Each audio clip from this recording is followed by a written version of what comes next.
Michael Fabricant is an interesting one. He's a mixed bag. He's a Conservative MP. Um, his voting record is patchy. He's been very good on equal rights, on human rights, on LGBT rights, things like this.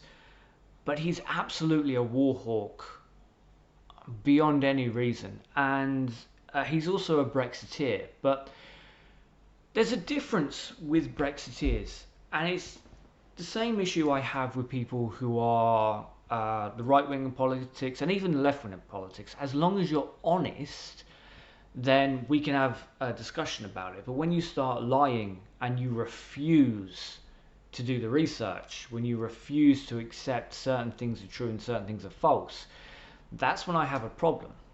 So, Michael retweeted a video. Now, this video was an Australian video. You might have seen it. It's been on YouTube a few times. I think I've seen it on TV a couple of times as well. And essentially, this video from Australia is it's kind of a propaganda video, but it's also that kind of video. Like, hey, UK, you're still going to have us to deal with. Okay, we're still going to have trade. So with this, Michael retweeted this. The original says, "Dear United Kingdom, your besties across the ocean are calling. Love, your mates in Australia."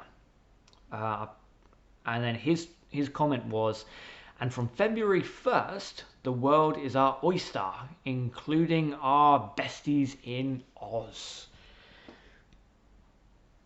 Okay. Here's my issue with that.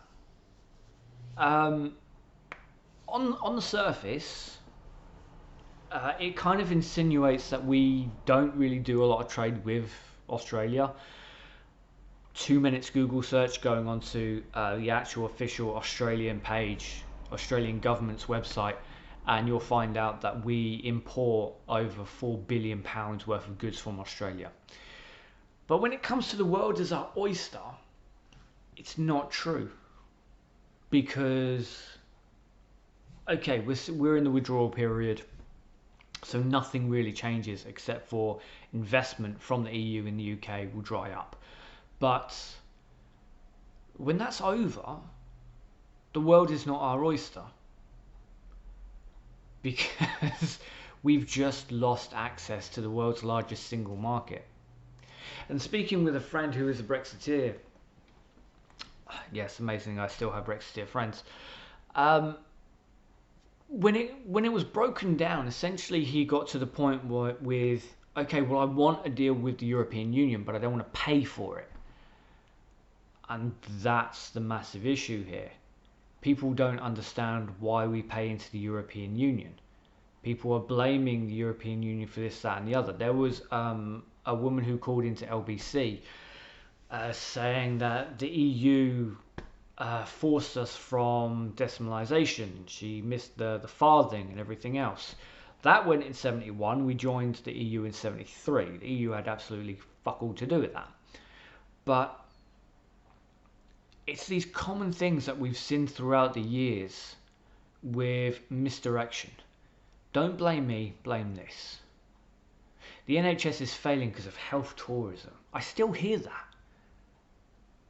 Even when I say that's completely contradictory to what the NHS is saying, people still come out with that. It's failing because immigrants are coming into this country and using the NHS.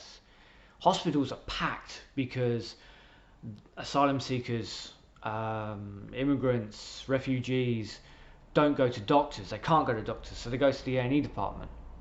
Again, 2 minutes research. That's not true. And in my personal life and because of work, I can spend a considerable amount of time in hospitals, which means I can spend a considerable amount of time in A&E departments. I can see that's not true. But it's misdirection. Don't blame us for the troubles that we're making for you. Blame them. They're horrible, aren't they? Because they're them others.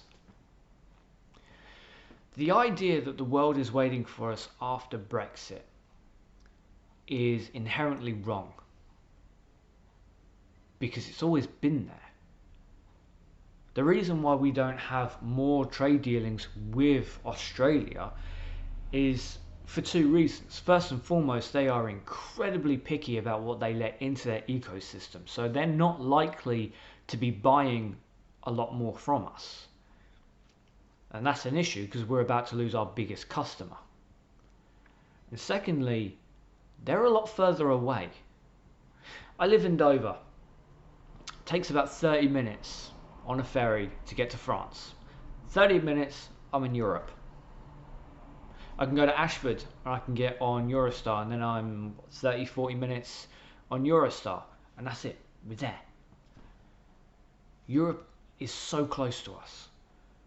So of course it's going to be cheaper to get things from Europe than it is to get them from Australia, or from Canada, or from New Zealand, or from anywhere else in the world, because Europe is literally, figuratively and literally, our closest ally. Right there. I could take my phone down to the beach and I could show you Calais without leaving the UK. The world has always been ready for us to do trade deals, but we've not seen the point in it because we get the best trade deals using the EU as leverage, because we just don't train trade negotiators anymore. And that's something a lot of Brexiteers don't seem to understand. It's not that we haven't been able to trade with the rest of the world, it's just that we don't see the point when we get so many more benefits letting Europe do it for us.